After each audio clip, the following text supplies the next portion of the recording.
Okay, good. So now we're on to what looks like a Lepidium wreath. That, Yes. can I just say, that looks beautiful. Well, Absolutely. and it's actually, this isn't really hard to do whatsoever. It's actually quite easy. And there is a little trick here that comes with this that I use quite often when I work on wreaths and also with hearts that I'm going to show you later. Yeah.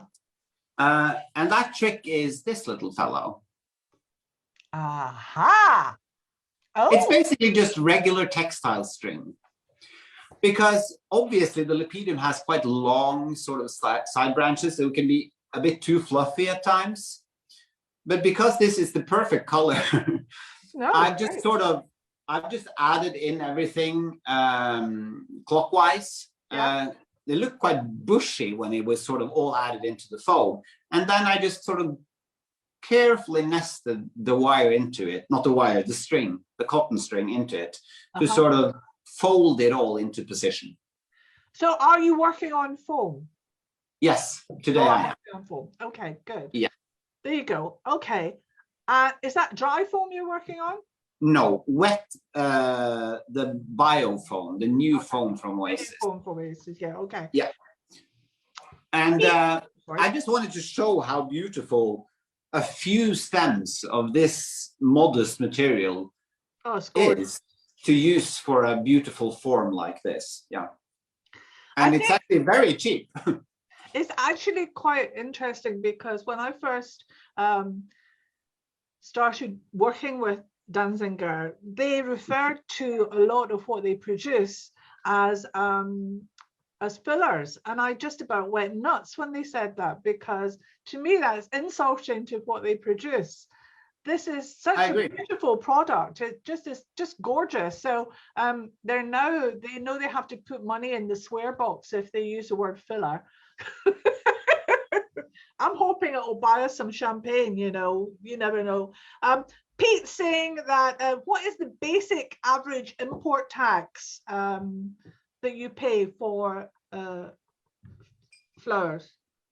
Well, actually, we have, the system is quite intricate. There isn't a basic tax because we have a lot of flowers that are tax-free too. If flowers are produced in Africa, for instance, oops, there we go. It's sort of viewed as third world aid, if you will. So if the flower comes all the way from Africa, it's tax-free. But if I take the same rose from Holland, I have to pay 249% tax certain times of the year. So this is interesting. So does that apply to the likes of Ecuador and Colombia as well? Actually, Colombia and Ecuador is full on tax all year round for us, which is why you will never see Ecuadorian roses in Norway. Oh boy, right. Okay, wow. Well, that explains something. And by the way, Linda, hi Linda, is saying it's sewing thread you were using for binding on the Lepidium there, yeah? I'm sorry. Is that sewing thread you were using? For yes. Yeah. Good old-fashioned sewing thread. Yeah. Yeah. It's cheap. I used to use a lot of myrtle wire. And of course, sometimes bullion wire, although I always preferred myrtle wire. But it's become increasingly expensive. Plus, myrtle wire doesn't rot. That's true. But cotton string does, and it's super cheap. So even when I do those moss-covered orchids and stuff that I tend to do a lot of in periods of the year, I now use only this thing. I've stopped using metallic wire whatsoever for that use. Oh, that's interesting. Yeah. Well, you know, I'm addicted to fabric and to threads and things like that. And yeah, it's a problem. Maybe I should go to Threads Anonymous or something.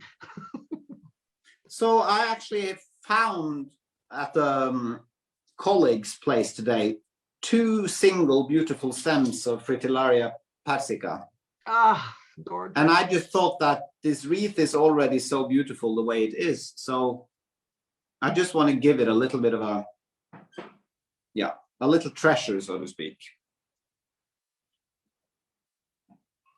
It's the framework for it. Because you see both materials clearly and perfectly, yeah?